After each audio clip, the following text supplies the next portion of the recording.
Hello and a really, really warm welcome to this fantastic webinar we've got for you today, Healthy You 2022. So our presenter today is Chrissy Barrett. Hi everyone. And I'm your facilitator, Nicola Graham. We're sitting here in my kitchen today as we're having to be flexible with various lockdowns and things that are happening. So we like to start all of our programs with an acknowledgement to country. In the spirit of reconciliation, MS Limited acknowledges the traditional custodians of country throughout Australia and their connections to land, sea and community. We pay our respects to the elders past and present and extend that respect to all Aboriginal and Torres Strait Islander peoples today. So it is with great pleasure that I introduce Chrissy Barrett to you. I've known Chrissy for quite a long time. She is a health and mindset coach. She specialises in helping men and women regain their health, energy and vitality. She started Total Health Habit Change in 2017, one-on-one health coaching, mindset workshops, strength and functional training, etc., etc. Great Expectations personal training was one of the first sort of outdoor training offerings in Melbourne back in 1998, co-founder and director of a corporate health company, Health at Work, and she has BA in fitness and recreation, she's a yoga instructor, personal trainer, etc. So lots of strings to her bow. So really make good use of Chrissy's time today, guys. Ask her whatever questions you like. We'll pause periodically in the presentation to take questions. And I'm just, before I hand over to Chrissy, we'll just check on a couple here. So Erin's saying good morning. She's from Wollongong. Audio is good. Fantastic. Great to hear. Vic, Natalie's in Vic. Natalia, apologies, is in Vic. Everything sounds good. Farujan's in New South Wales. Chipping Norton, New South Wales. I used to live near there in the UK, Deb. And Glenroe and Victoria from Joanne. Beautiful. Thanks, guys. Keep the questions coming in. We will stop from time to time. And I'm going to hand over to Chrissy. Thanks, Nick. Great introduction. Thanks to everyone for having me. I'm really excited about talking to you this afternoon. I reiterate that I'd love this to be as interactive as possible. I've got a lot of information, but there's no point in me just putting information out there if you're not getting anything out of it. So please, feel free to ask questions, interact in any way that you get the most out of this. So I am incredibly passionate about being healthy. I have been my whole life.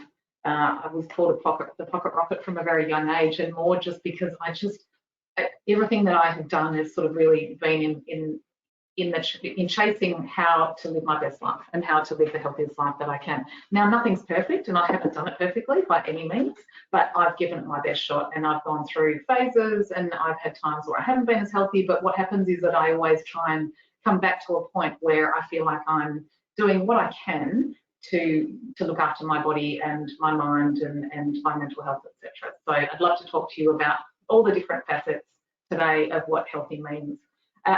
Really interestingly, I'd love to just hear what healthy means to you. Like we have very different definitions of what healthy could mean.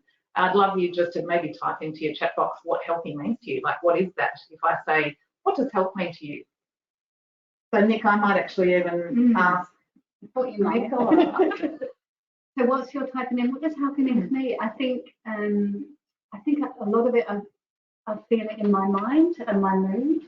And so it's starting the day feeling joyful and happy, which doesn't always happen. So when I know I'm in a good place, I've eaten well, I've had some good exercise, and that definitely affects my mind. So I think tuning into my feelings is a big thing for me. Yeah, great. And that's not, a lot of people don't think about that as being kind of healthy. They think about it just being, eating healthy food, exercising. Well, there's so much more to health than that.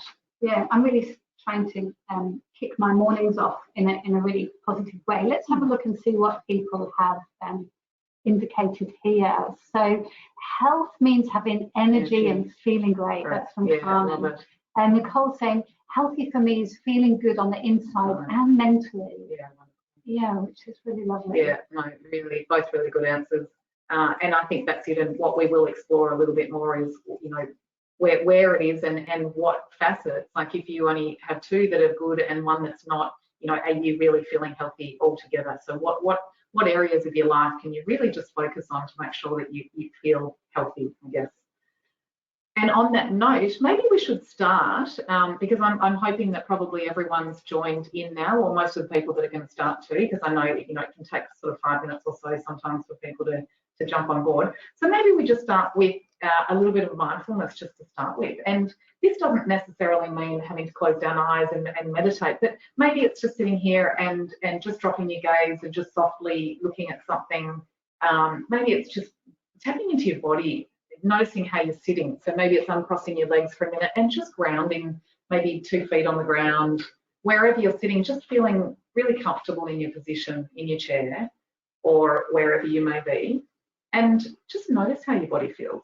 And it's very rare that we actually stop to notice, where are we holding tension? How is my breathing? Am I breathing quickly? Am I breathing slowly? What is my body actually trying to tell me? We have 2 states, which some of you may be aware of, some not. One is a fight and flight, which means that your body's sort of ready to run. And the other one is what we call rest and digest, where your body is actually feeling quite relaxed and able to digest food and able to concentrate properly, etc. And we are often in a chronic state of fight and flight.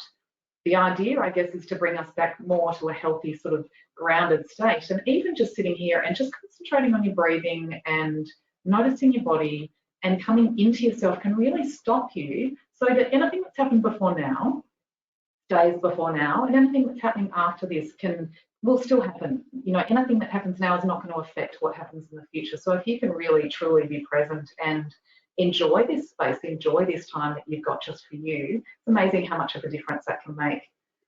So maybe just take a few more breaths wherever you are with your eyes closed, or just sitting here gently, and just notice your body, and maybe even notice your shoulders dropping down a little bit.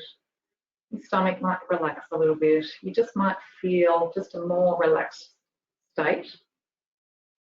And before opening your eyes, if you do have your eyes closed, or even if you've got them open now, bring a little smile to your face. And then opening up your eyes and noticing even just that small effort of putting a little bit of a smile on your face, it can actually change how you're experiencing this present moment. So they're all just little things that you can start to experiment with in your life, like 2-minute stopping and taking that time for you can make a big difference, especially if you've got a busy life. I'm just trying to click along. Oh, there we go. I quite liked this quote. I've come to believe that caring for myself is not self-indulgent. Caring for myself is an act of survival. I think it's a really powerful quote in that it's not, caring for yourself is how you experience life and how you go through your life. So it's not indulgent at all. It's actually, it's incredibly important. And if you can believe that rather than believing that, oh, taking time for me is a guilty pleasure, or there's no time for me, or what, we say all sorts of different things to ourselves. So if you just really tap into that thought of the more you look after yourself, the more you can experience life in a better way, and the more people around you will have a better experience of you and with you as well. I thought I'd run through some of the objectives of today's workshop.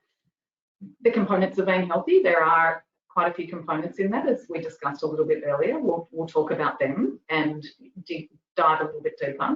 Understanding what your healthy looks like. So my healthy, I know, probably looks quite different to Nicola's healthy, and so my healthy, very good question. So my healthy, I am quite an active person. I am lucky because I've always had that. So my healthy is being able to move my body in some way every day, regardless of what that is, listening to my body and listening to how I feel. My healthy is getting good, healthy, nutritious food, and probably being conscious of my headspace, where I'm at, how I'm looking at life, how am I experiencing life as well. So yeah, thanks for asking. Finding out a little bit about why self-care and self-love is so important. It's a buzzword, the self-care. We hear about it a lot, and a lot of it is probably, again, you may think of self-care as indulgent. So let's maybe get rid of some of those ideas and look at why it's so important. learn how to practice compassionate self-care. So when we're starting new habits, and I'm guessing quite a few of you have come along to this workshop today hoping that you might be able to start some healthy new habits this year, it's actually looking at that and saying, okay, we have our best intentions of what we'd like to do, and we will take off very small chunks on how we'd like to start some new healthy habits, but without judgment. So it's about looking at all of this with curiosity and thinking, I'm really curious about how I go about this. I'm really curious about the fact that I started this healthy habit, but today I'm not doing so well. I'm curious as to why that's the case, and just because it's not going so well today, how I might be able to change it tomorrow. So I think it's all about curiosity and being kind to yourself. So let's really make that the most important part here, because if you go this workshop being really strict with yourself and thinking that you're going to change 10 habits and that you're a failure if you don't, then I've missed the mark somewhere along the way. So I'm really hoping that you'll all take that on board, because yeah, we need to be compassionate with ourselves. And walking away with a really clear strategy on how you can form some really great new habits and go with the flow of it, because we've been doing other habits for a very, very long time, so we're not going to suddenly stop a habit, start a new one and expect it's going to be a smooth sailing ride for the whole time. So that comes to my question of you, which is, what is your healthy? And we talked a little bit about that. So just starting to think yourself, what does it mean? What components do I think is really important? I thought a good place to start with healthy, because I think self-care and healthy go together. So let's start with the definition maybe of self-care. So a definition of self-care is any activity that we do deliberately in order to take care of our emotional, our mental and our physical health. So that's a pretty simple way of looking at what self-care might mean. It's a simple concept, but again, we tend to miss sort of areas, or we don't think of different areas. I think good self-care is incredibly important for everybody in your life and the way that you go about your life. And I'd also like to look at what self-care isn't, because we know what it is in those terms, but what it isn't is being really harsh on yourself, which is what I was saying before. And it's not sitting there and saying, I'm tired today, so I'm going to push myself and I'm going to do this exercise because I have to, but I'm exhausted. I know that there will be a time where you might have to push through a little bit to do something to get yourself moving. That's very different to punishing yourself because you feel that you have to do it, even though just today or in a certain situation there's something going on that means that maybe there's a different way of going about it. So you're still doing the self-care, but it might look slightly different to what you'd originally sort of thought about. And so it's coming from a kindness as opposed to that more punishing. That's right. So I always think about it, and I talk a lot about this with my clients. Many of them have kids or have got nieces or nephews or kids in their lives that are younger children. If you think about a child that comes up to you and says, I'm just really tired today, Mum. I'm tired and I don't have the energy to do this and I feel flat. Do you push them to go out and smash themselves or do something that's really not going to feel good, or do you say, you know what, maybe today is a good day to have a rest and to do something a little bit different? So that's, I always think about, if you think about what you would say to a child, it's kind of how we should talk to ourselves, because there's an inner child in there. I know there's an inner child in there. There's an inner child in all of us that we should take care of. So signs that maybe you're not taking care of yourself. Now, I'm very aware that with MS, there's certain things that you will be experiencing anyway with the condition, but there's, I think, yourself and what's right for you and what's not right for you. So I think if you kind of look at these and think if they're extreme or they're things that really don't seem right for me on how my normal continuum is, that you're pretty sure that there's something that's not working. And I'll go through them just very briefly, but they're things like anxiety, if you're not eating properly, if you're not sleeping properly, if you're getting sugar cravings, which a lot of people don't really relate that. They'll just think, oh, it's maybe because my diet's not great or this or that. But sugar cravings can happen for all sorts of different reasons. And it's usually because, maybe you're not having the balanced diet. It could be because you're exhausted. It could be other areas that you're really not thinking about those two things being related. Are you feeling a bit grumpy? Are you lower in performance? Are relationships harder? Are you feeling snappy with a loved one, or are you getting frustrated about things that you wouldn't normally? So, mental health type problems, drinking alcohol too much, is it becoming a crutch rather than something that you're doing as a celebration or a special occasion, etc.? Are you relying on coffee maybe to get through the day? There is so many different areas and signs that make maybe you're not looking after yourself. Some of the physical ones being the things that we always blame on other things, which could be simply gurgling stomach not feeling great, headaches, etc. So all signs to just look out for. So the model that I'd like to discuss today breaks the self-care model into three. So there's the physical, the social, I say social/professional. So social, it might be for some of you that are working, it will be the professional, in a work environment, how you're handling. And then there's the mental emotional side. Let's briefly talk about them, and then we'll break up and we'll actually talk about them in a little bit more detail, and I might get a bit more information from you as well. So the physical being sleep, movement, rest, recovery, which can kind of be in with sleep a little bit, healthy eating, my guru, and grooming. Now, grooming is an interesting one. I will talk to you more about that. Then there's the mental emotional, which is support, gratitude, acceptance, mindset, and mindfulness. And then finally, the social professional, which is your balance. Your mindfulness comes in here as well, communication and stress management. So we'll break them down and look at them with a little bit more detail. So starting with physical self-care, how many of you, I'd love to hear in the chat, how many of you, well, actually, maybe I rephrase this. So to you, what would it mean for you to think that you sleep well? What would be a sign that you're sleeping well? Is it the number of hours that you sleep? Is it that you don't wake up? Like, what's the sign for you about what sleep may be? Let's have a look at the question, people's responses in the question box. Right. So you can see. So what, Nikki, because you're next to me, it makes it very easy for me to ask you. I know you're a bit of a sleep guru, but how do you know when you're sleeping well, and what does it look like? Yeah, I think good sleep hygiene. So I'm bringing in that self-care and off the screen, and maybe reading a book and doing a nice process to have a good sleep. So you have a bit of a nighttime routine that helps you? If I'm doing things well. Yeah. And I think if I've exercised well during the day, I'm physically tired, and that always makes for a really nice sleep. And I think if I've managed my stress well during the day, so I've interacted in a suitably assertive and kind way, so I'm not ruminating. But people with MS often have sleep issues over and above the general population as well. So people have said, a few people have said, including Deb and Denise, waking up refreshed, and Miriam said the same, and Rosie said the same. Nicole saying waking up and feeling refreshed, not many, moved. It moved because not much disturbed sleep. Not constantly waking up is from Elizabeth. Nicole, just to finish that, said not many disturbances during the night, so not getting up to go to the toilet. People often have irritated bladders with MS, but very much that waking up refreshed. Yes, that seems to be a big thing here. Fresh and energetic when I wake up.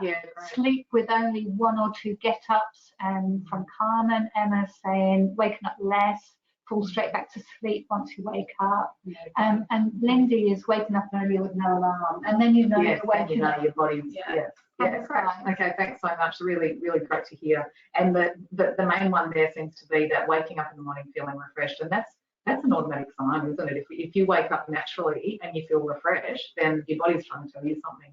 So let's talk maybe a little bit about this nighttime routine. I work a lot with clients around sleep because I think it is often overlooked. I think there are so many things that can happen in our body and our responses, etc., that they're directly related to sleep, including maybe not eating that well, mood, all of those things. So what does that nighttime routine look like?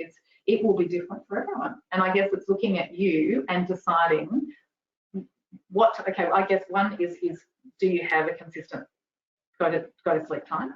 The studies do show that it does make a big difference, that if you go to bed at relatively the same time each night and get up at relatively the same time each morning, your body does get into sync, and it works really well. So, natural light, if you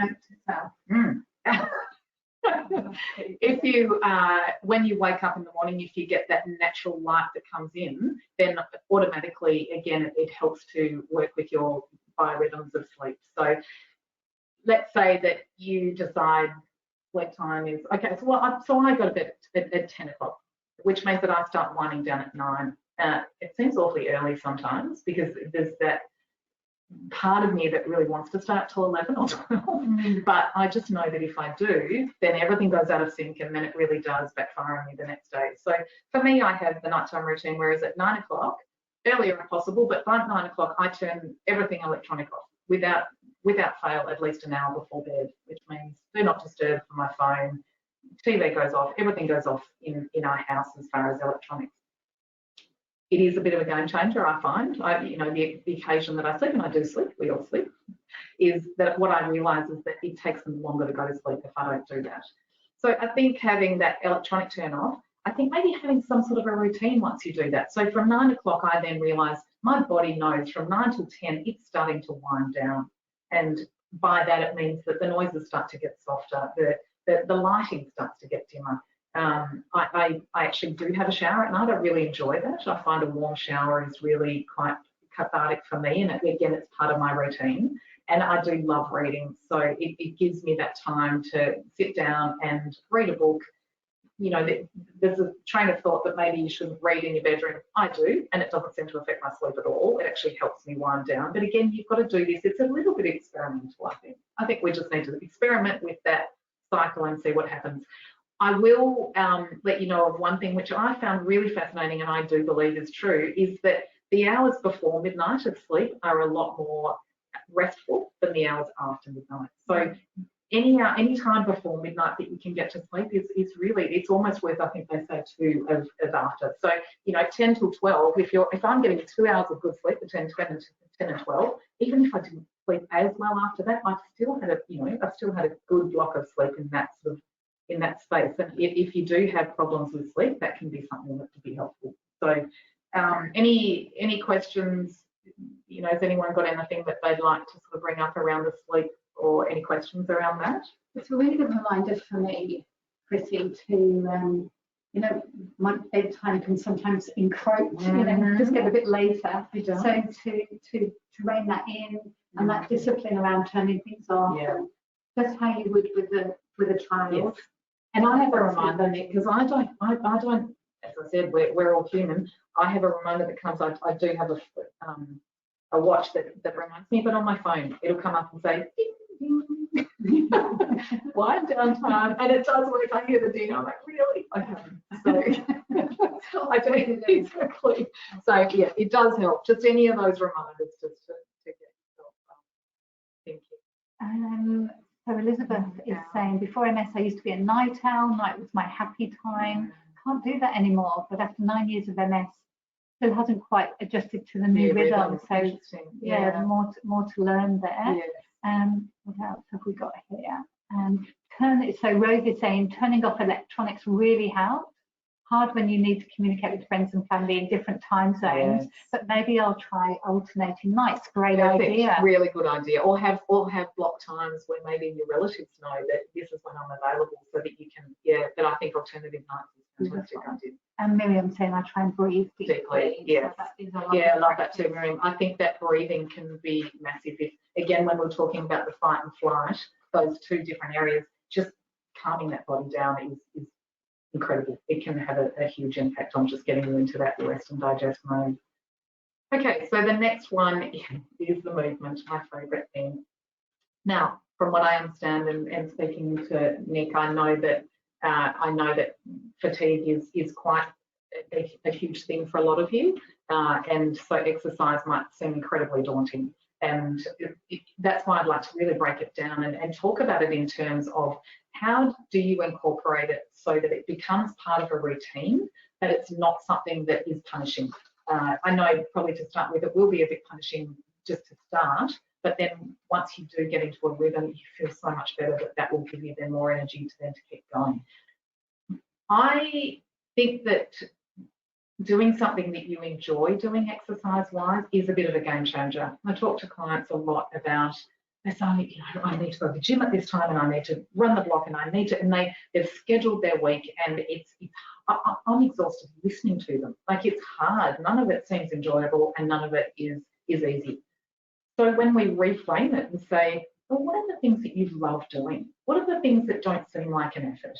And when they start to talk about those things, it's amazing how their idea of exercise or movement, I almost prefer just the term movement of body, because exercise to me is physically exhausting, whereas movement, I love moving my body by dancing. I love moving my body by maybe just sitting on the floor and having a roll around with a dog. You know, there's so many different ways that we can move our body that's really just enjoyable. And if you think about that being a movement, it doesn't necessarily have to be a walk around the block or a sitting on an exercise bike, or you know, if your body is tired, start slowly. 2 minutes. 2 minutes of movement is better than no minutes of movement.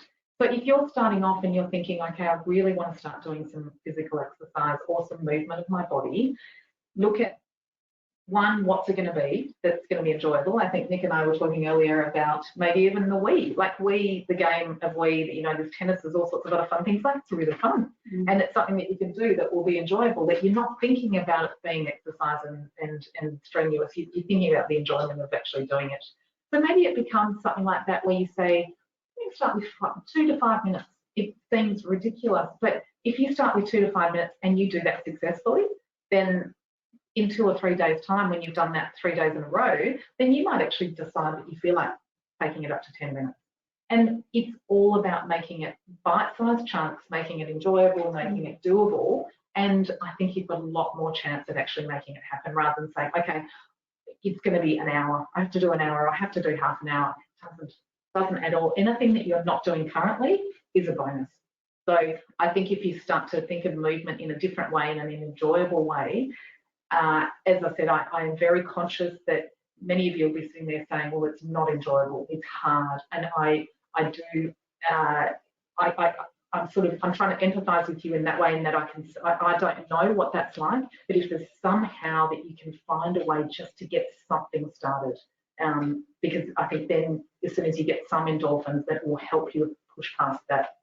I think I might send an email to everybody who's here with the dance link that we often share, and you can have a go with that. So within our team in education at MS, we often during the day will send a little YouTube link so that everybody can have a pause and have a dance. I think that's really nice. I'll send you some of our links in an email after this session. Perfect. Rest and recovery, I probably should have put that underneath sleep, because sleep is a big part of it. But the next part is within that movement exercise is listening to your body. In that, if you are really exhausted and you haven't slept well and you're not feeling great, maybe mentally, etc., it's listening to your body, in that asking yourself, what is it that I need right now? What's going to help me right now? Is it a bath? Is it having a lie down? Is it sitting down and reading a book? What is it that's going to help me right this moment, so that I can get through the day and not feel too punished and not feel terrible by the end of the day? So it is that whole key of curiosity, listening to your body. Healthy eating. Healthy eating is exactly that. Now, there's different forms of healthy eating that comes in the nutritional side of it, which is Nicola's, you know, she's the guru of the healthy eating, but there's also the mindfulness side of it. I did read in the comments earlier that there's quite a few of you that were saying that you'd like to change some of your eating habits, and you know, lockdown's been hard. We've been stuck away. It's not been as accessible to getting healthy food, etc. So I think we do pick up some, and a lot of us have picked up some bad habits. I know that I did. And I think a lot of people that I've spoken to have. So it's then, how do you, with curiosity, slowly start to change some of those things? Now I'm going to hand over to Nick in a minute to talk about maybe the healthy side of it. But what I'd love to do that before that is to actually talk a little bit about how you actually think about food and what it is that, you know, if you wake up in the morning, what does food mean to you? So do you wake up in the morning and you're in a routine of eating at 7 o'clock, you have breakfast, 12 o'clock you have lunch, 7 o'clock you have dinner or something? If that's the case, that's fine. But what's, again, not happening here is that you're not listening to your body. And I think we all have unique bodies, And we often don't listen to our gut and what our body is trying to tell us. So if you're waking up in the morning and your body is hungry and you kind of start to recognize those hunger signals, I think the reason I was hesitating then is because what does hunger look like? Okay, for me, it's my stomach starts gurgling a bit. I feel maybe a little bit of emptiness. I sometimes get a bit hangry. I start to get a bit frustrated. So I know when I'm starting to feel hungry. So it's recognizing what those signs are, and then probably as soon as you recognize those signs, starting to put together a meal, some sort of a healthy meal. I think most of us have not felt hungry for a long time. Most of us are just topping up before we ever get to that hungry. That's the thing. Yeah.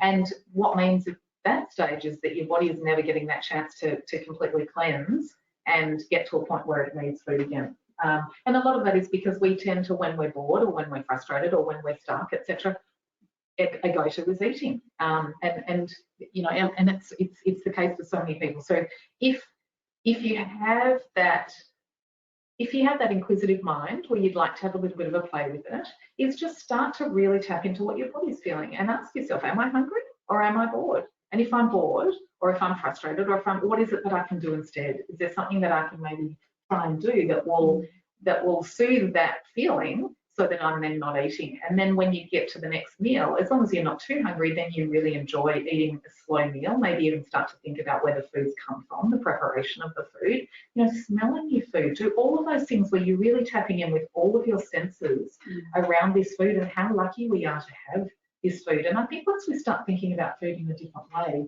it has a slightly different impact on how we eat as well. So again, just starting to be curious. Yeah, that's really lovely, Chrissy. Would you like to talk about just a few of the very briefly? Yes, I know, because I'm waffle on a bit. Very briefly. Lots of information on our website about healthy eating. You can go to ms.org.au and type in Eat Well, Live Well. Fabulous podcasts available on healthy eating. But in a nutshell, I would encourage you, as you all know, to make sure your vitamin D levels are healthy with a blood test, and then use sunlight and supplementation to get them to a healthy level if you need to. I would encourage you to eat a healthy Mediterranean diet with lots of fresh fruit and veggies. And I would really encourage you to get lots of omega-3. It's very anti-inflammatory and really indicated for people who've got MS. So you can get your omega-3s from your sardines, from walnuts, from flaxseed oil, from salmon. But I would put emphasis on flaxseed oil there.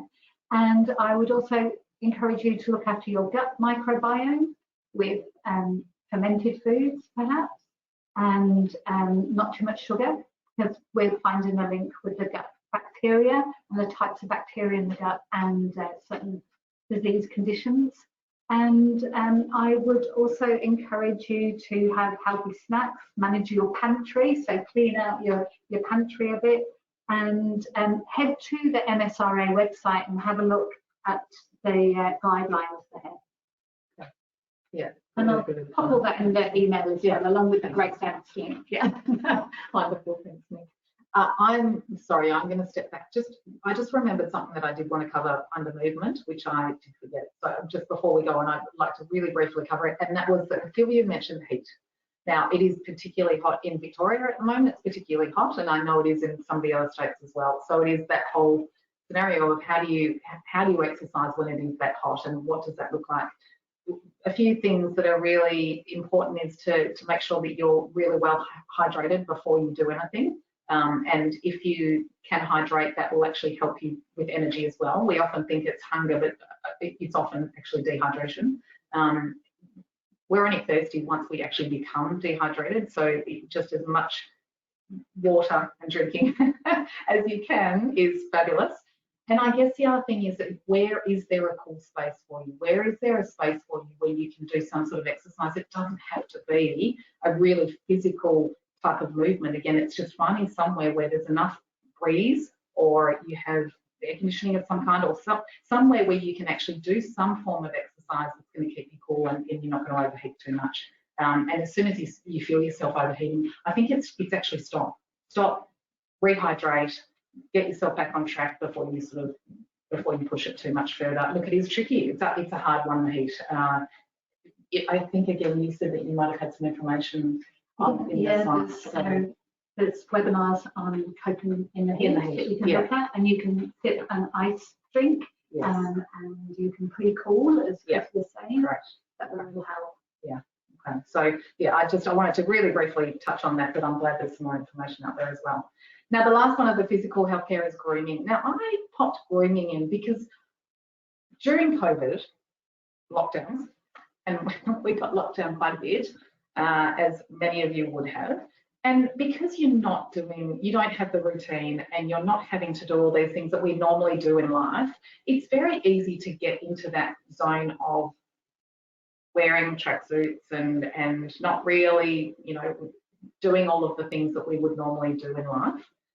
And I think what happens if you're feeling a little bit below par already, that can have a huge impact on how you then experience your day. So I found that the days that I woke up and if I was maybe feeling a little bit flat, if I got up and I had a shower and I don't really wear makeup, but I maybe put on some mascara, or it just wore something that I felt really, really feminine and really nice in. Not for you men, obviously. You can wear your whatever it is, exactly, whatever makes you feel good. But I find that is a huge part of physical self-care. Because if we feel good about ourselves and if we're feeling nice in what we're doing, it can have a big impact on how you're feeling, and it does influence your physical health as well as mental health. So I think I put grooming under physical health because it's more likely to make you want to do something physical and get out and about and move your body a little bit. So I thought that was an important one. Moving on to emotional and mental self-care. So I saw that quite a few you had said this is an important part of health for you. I think when you break those down, I think it comes down to how do you experience life, and how do we experience life? What is it that makes us experience life in the ways that we do? Again, Nicola might be having a very different experience right now to the experience that I'm having. Neither of them are wrong, but we just have different experiences based on our past experience, based on how we're feeling today, maybe how we slept last night, based on our filters of maybe the last time Nicola did a webinar or a workshop, maybe she had an amazing experience and it went really well and she really felt like she connected well with the audience, etc. Maybe the last time I did it, I had a really bad experience, which would mean that I was coming into it from a very different perspective to Nicola. So I think being aware, being self-aware is such a huge part of this. And being self-aware is looking at things like, okay, tapping into how I'm feeling today. Am I rested? Am I not rested? How is my brain working? Do I tend to be ruminating on things that have happened in the past? Am I stressing over something?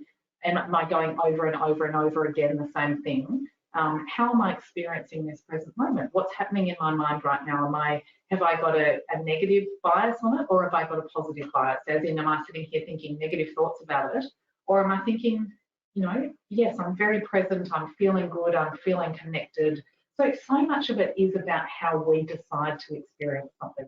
Now, sometimes it's out of our control, like things happen in life and it can knock us. But if we still have that deep down sense of where we are within ourselves and how we choose to what our thoughts are, we have control over our thoughts, and our thoughts are responsible for our emotions, if that makes sense. So Nicola's sitting here next to me, long-term friend. I'm just putting it out there. I'm wondering what she's going to say right now. Okay, so no, keep on that line. We're all curious. So I'm telling you something that it makes me feel self-conscious. So I got Invisalign about 3 months ago, and I did it because I was grinding my teeth, which there's all sorts of different reasons that may have happened, but that's the main reason I got Invisalign. So maybe I'm sitting here and I'm conscious of all this, and maybe I'm sitting here thinking, does she notice that I've got them? Is she thinking about my list? So suddenly my thought has gone away from what I'm doing, my connection with you, what's happening, and I've suddenly started thinking negative thoughts about something that Nicola she probably didn't even know. I had mentioned it, I can see it, but I hadn't actually noticed it. Exactly. So there you go. That's the sort of thing in that it's amazing how quickly our thoughts can run away and escape us without us even really realizing it's happening. So I guess it's constantly bringing yourself back to that present. Am I running this through filters? Am I running this through past experiences, or am I really present with actually what's happening right now? So I have control over the thoughts, which means that if I have control over the thoughts, I can actually say, okay, I identify that that's how I felt, but is that real? Is that really happening? And if not, what's the more logical thing that's happening right now?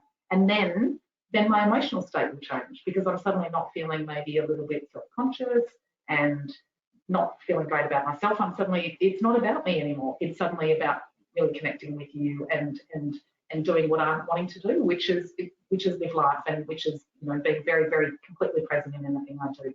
So it's a really interesting, I mean, that's a whole other webinar, but I just wanted to touch on that. So to start with, it's going to be things like identifying your triggers. So what is it that triggers you?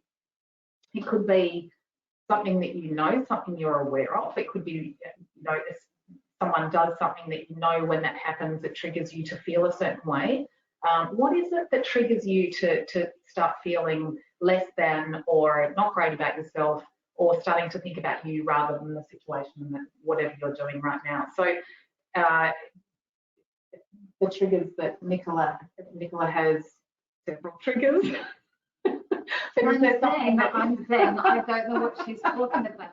But can you think of something that you? I think for many of us, we're sensitive to how we perceive somebody is responding to us. Might be that they don't say hello, and we think, oh, you know, have I upset that person? Where in fact they probably haven't noticed that you've walked in. So yeah, my trigger might be a sensitivity that I need to talk to myself about. Okay. Yeah, I think there's lots of triggers, but yeah, that's the one that comes to mind. Great. I just wanted to ask, because it's interesting, because sometimes it's hard to even identify triggers because we're so close to them, we don't actually realise what it is that's triggering us to feel a certain way. So it's interesting to hear different people's triggers. Feel free to pop them in. Your partner, really. Absolutely. They easy. Yes. So what I thought I'd do is give you a few tips on how to handle that when you feel triggered. You may know all of them, even may know some of them, but sometimes it's just nice to have the reminder even. The first one, which I think is an absolute game changer, is just to stop before responding and count to 5. It just gives you that time before going into the fight and flight mode of to stop and really ask yourself the question, okay, what's going on right now? Why am I triggered? Is what's happening, what I'm saying to myself, is it true? If it is, how can I do this in a calmer manner? And just counting to 5 can be a game changer. Very, very quick. I'll try not to go too quick. I know I don't have time, but very, very quick story. Going to a webinar 2 years ago, before lockdown, I was heading away, had to pack a suitcase, had the kids, dropping all 3 kids at school on the way, jumped in the car, put the suitcase out the back, got the kids in the car, jumped in the car, and one of the kids had asked me to do something, so I had to run back inside, came back out again, reversed, and we're driving along, reversed out of the driveway, driving along the road, and I could hear strange noise, and I was thinking, what is happening? My suitcase. I completely squashed under the car, and I was running late. The 3 kids were all late to school. It could have been a moment, but I had to practice my home braking, and I stopped, and the kids said, because I was silent, I said, oh God, she's counting to 5. Well done, you. So there you go, the kids know now, and it does work, it really does work. So think about your counting to 5. Asking for help and support, we don't do it enough, none of us do it enough. Nicola, I don't know if you know, she's actually broken her leg. And I got here today and she said, you know, I said, what can I do to help you? She said, well, there's only one thing, but it's probably too high up and you're not tall enough anyway and you can't do it. But it's allowing yourself to ask for support and ask for help, because we're really not good at it. But when we do, not only does it help you, but it actually helps the other person because it's letting them in. Mindset and mindfulness, that's just coming back to constantly bringing yourself back to that present moment. We can't do anything about the past, it's happened.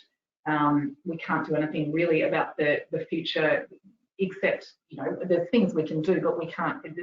Worrying doesn't affect the future. You know, anything that you can do that helps put the path in a certain direction, absolutely. But thoughts wise, unless you problem solving, it doesn't help the future. So I guess it's just saying to yourself, what can I do right now to make sure that right now I'm just really present and enjoying right now, so that I can then go on to do whatever I've got to do after this, or think about, if you had to think about something in the past, then absolutely give it the time, but give it the time and space when you've got the emotional capacity. I often think it's quite a nice time to have worry time in your diary.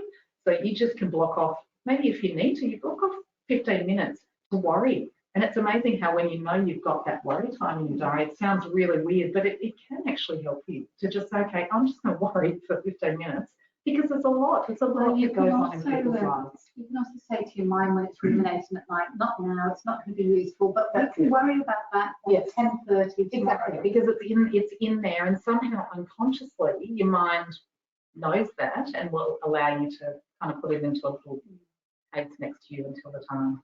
And the other one is, and it's a huge one, I'm learning, I'm constantly learning, but the next one is acceptance. And acceptance is around, what do we have control over, what don't we? And there's some things we just don't have control about. And if you don't have control over it, if you keep fighting it, it becomes harder. Whereas if you can find a level of acceptance in it for the time being, or in the situation, it does help you to deal with it. I think in that book, The Road Less Travelled, as he says, you know, life is hard.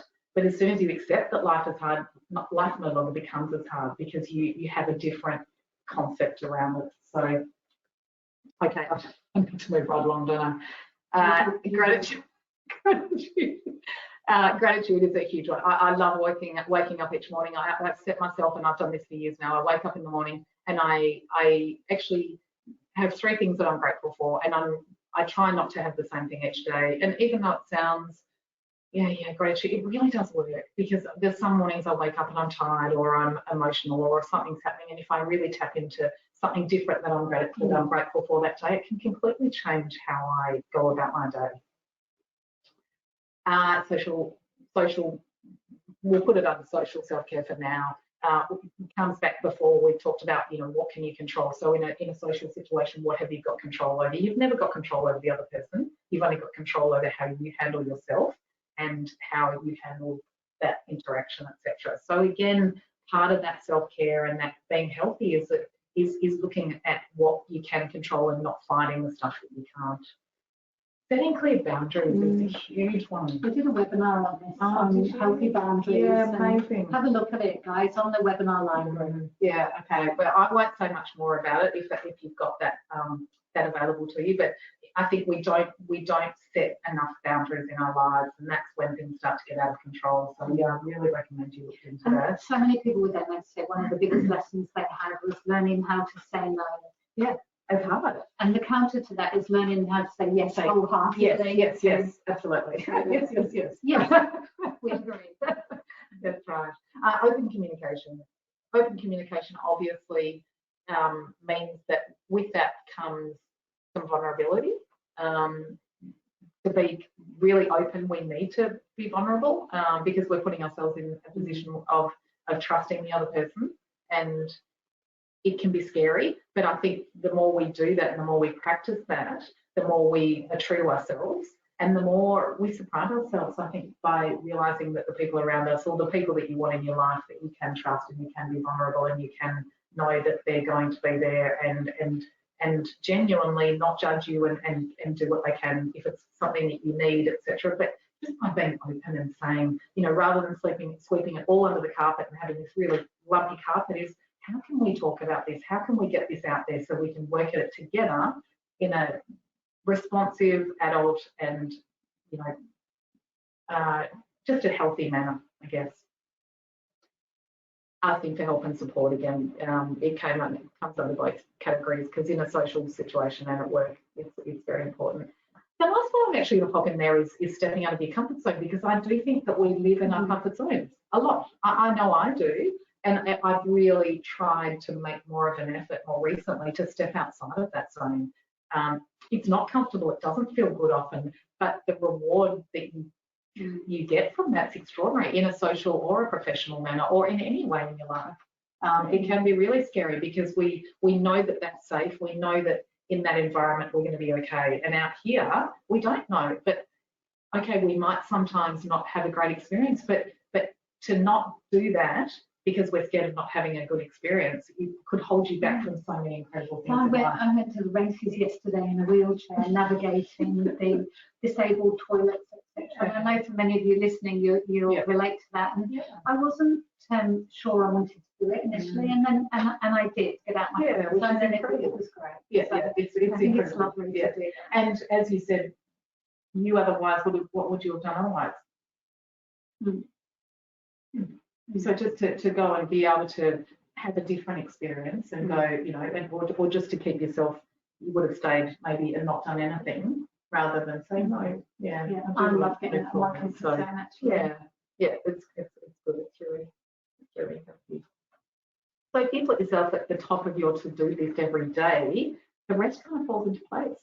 Because you become the most important person in your day. It's not selfish. It means that you can enjoy good health because you are making yourself a priority, and the people around you. And that's a lovely message, Chrissy. Yeah. So let's maybe talk about your self-care plan. I'm sorry, I know time is slipping. So maybe you could start with, if you've got a pen and paper there, is that what do you value? What's important to you? And I think if you start with that question, that can really then lead into what your self-care plan actually looks like and what the top maybe 5 is going to be. And I think our quality of life is often very much associated with the quality of our relationships. Absolutely. And I've been quite surprised today how much your Healthy 2022 is focused on self-care and relationship skills, the count 5, etc. Yes. And yeah, it's so important. Yeah, it really is, because you can't enjoy the other things unless those things are.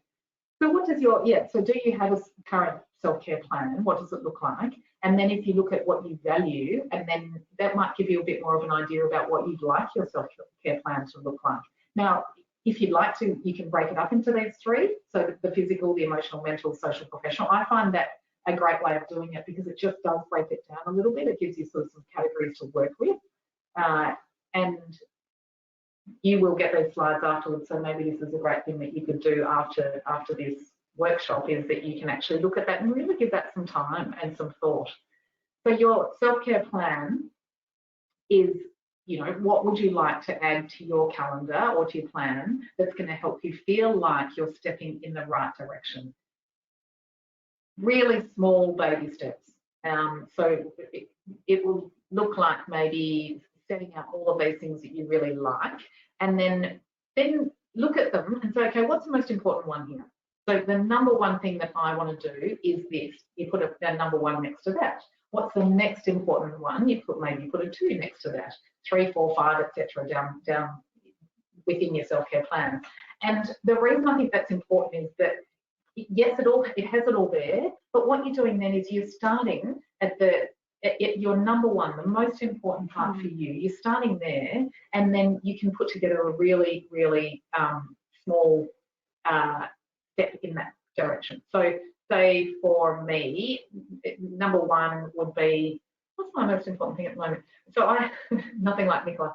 I actually have a broken toe that has held me back in that I haven't been able to do the activities that I like. Number 1 for me is actually stopping. I'm not very good at stopping.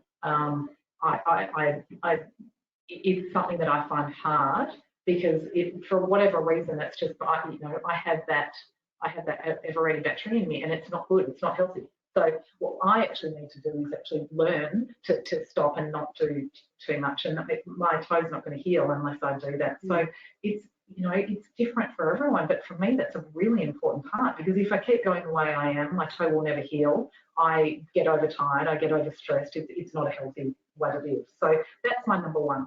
So I look at that and say, okay, so how do I do that?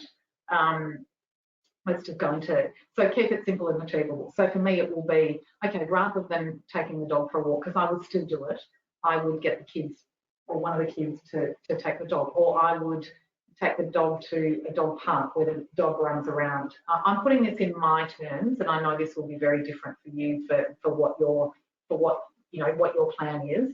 to plan it. So how can I do it so that I can actually, I don't have to stay on my feet as much as I normally am? What can I plan around that to help me to make sure that that happens? But again, if you're planning it and you've got people in the support, then it's a lot easier for it to actually happen. And Chrissy, a point about the planning that I've found, because I would like to exercise more and I often don't. So I have the opposite issue. Yes, absolutely. And I've found that I need to plan and schedule it in my diary within reason, small steps, very achievable. If I overstretch, I'm just not going to do it. Because then I don't have to wake up every day and go, am I going to go to yoga today? What else is on? Unless it's in your diary, if this is in here, unless it's in your diary, it just won't happen. I agree. I have to and actually schedule it in, and then you can always tweak it. You know, if something happens that you are feeling exhausted, you can tweak it. It doesn't have to look exactly like it is, but if it's not there in the first place, I totally agree. I think it's you get really to the important. end of the week, and it's like, oh, what happened? I didn't make that a priority. Yes. You must believe you can do it. Unless you believe you can do it, that believing is the first step. You know, they talked about the 1 minute mile. You know, no one believed it was possible until it was actually achieved, and then quite a few people did it. So you must believe that you can do it. So if it's something you don't believe in, maybe you need to bring it back a little bit to something that you do believe, and then you can continue to push it out a little bit more. That's so important, that confidence, having that confidence that you can. So I often will think, I'd like to get to 3 yoga classes this week. Yeah, but I won't. No. So I make one, and then I'm confident I can do that. And also what you've done is you've actually shown that you can do it, and you feel good about yourself, so you're more likely to then go back and do it next week. Because if you set 3 yoga classes and you get to 1, you feel bad about yourself. So it completely defeats the purpose. Be mindful of sabotage. You're never going to start a new habit and do it perfectly every day. We're not meant to. The whole life is about experimenting. Life is about doing the best we can. So if you don't get to do that 1 yoga class or the 2nd yoga class, whatever it is to just be kind to yourself and say, okay, this is why this didn't happen, but it doesn't mean that it doesn't happen next time. You know, maybe I had a day where I just didn't eat that well and I don't feel great and I overate, etc. That's okay, because there's always tomorrow, and it doesn't mean that everything goes out the window because you've had a bad day, which comes down to the being curious and non-judgmental about it. Sorry, I did rush through that a little bit. The last and most important part, I think, is accountability and support.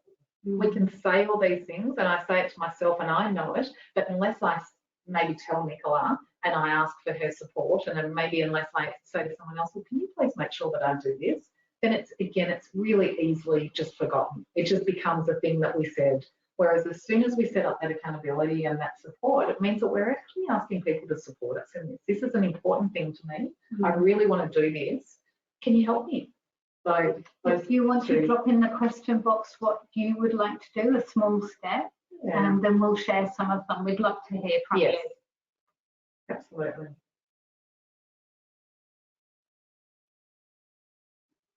We'll finish with this quote because I love it. Again, it's another one that just I think resonates, which is taking care of myself doesn't mean me first, it means me too. Because we often get lost in the scheme of our lives. I love the messages that you've given, Chrissy. I feel like some of you will need to replay this to pick them all up, because there's a lot of, many years of working in the health and wellness space. No, but it's fabulous. We've had the benefit of Chrissy's wisdom and experience of what works and what doesn't work. So I'm going to have a look at what questions and maybe some of the responses that we've got from you about what you value or what you'd like to change. And let's just have a quick look. Sorry, it's a very small box, so we're having to get close as well. So let's have a look here. We've got this is from Elizabeth. Started to go to the pool. I'm not capable of actually swimming, but gentle movement in the water is a relief from the gravity on land. I try to go a couple of times a week. I always feel better when I do, and I've been seeing small improvements. Wonderful, wonderful. Nicole says, I often question if I'm exhausted to the point I can't exercise, or if I'm using this as an excuse and it's just in my head. And Only you know, really, Yeah. Nicole. Yeah, I think that's right. I think it's really listening to your body. And the tricky part is that it's never easy to start. And that's why maybe if you start by just not making it too daunting and doing little bits, then that might give you a bit more of an idea about how you feel after those little bits, rather than having that daunting feeling of, oh my God, I've got to go out for half an hour, or just really baby steps. And MS fatigue is not in your head, Nicole. No. It's very, very real, and it's working with that. So we do have some fatigue management webinars on our webinar library that might help, but it's very real. So just to reassure you. Yeah, I love that. There was one up there, Nicola, just about from Rosie talking about having the healthy food prepared and ready to go. It's fantastic. It's so true, because if it's there, you're more likely to reach for healthy food than if you're suddenly thinking, I'm hungry, I've got no food there. I think that, yeah, it's really, really and these days from the supermarket, very economically, you can get healthy meals. Yes. And I've been using some of those at the moment. Absolutely. Flaxseed oil, about 10 ml a day if you can. Get a really good quality one, Nicole, that would be great. And again, if you look on our Eat Well, Live Well page on the website, you'll get more information there. But, Joanne's saying she's lactose and glucose intolerant. And I might just answer that personally with you, Joanne, there. And Nicole saying acceptance is the biggest thing. It really helps to lower my stress. And it's a continuum, isn't it, the acceptance? Some people with MS tell me some days they've accepted they have MS, another day, the next day they totally don't. So it can really vary. And good on you, Dawn. She's enrolled, she's got out of her comfort zone and enrolled in a diploma in her mid-40s. That is wonderful to hear. And Carmen, I'd like to change my eating habit. I feel better when I eat better, and I need to set up accountability and support and have it ready to eat. So that's great. Yes, seek out that support, Carmen. Lindy, starting is the first tiny step towards the goal, often the toughest step. Thank you so much for your wisdom. That's wonderful. Well, we might leave it at that point, guys, and please do email if you have anything else you'd like to add or any other questions. I'll just finish off with a little bit of housekeeping. Beautiful quote too from Oscar Wilde. A lifelong romance. Wonderful. And first of all, I'd like to say a really big thank you to Chrissy. Thank you for coming here today, and thank you for sharing all your wisdom. I get to take something away from it. So yeah, it's been my pleasure. And the recording will be up on our website, so you can have another listen. And just to remind you, lots of services from MS, including NDIS, support coordination and plan support. We have employment support. We have peer support. We have the wonderful MS Connect line. You can speak to a nurse. You can speak to a social worker. You can speak to an MS expert, etc. So please get in touch with us. You do not have to do this alone. We have wonderful podcasts with lots of interesting episodes for you to tune into. We have a webinar library with just about every subject you can imagine on that library. So please have a look on our website. And if you would like to contact us, the gateway to all of our services is through MS Connect, which is 1-800-042-138. Thank you so much for your time. Thank you, Chrissy. Thanks, everyone. Have a great afternoon. And look forward to next time on our next webinar. Bye for now. Bye.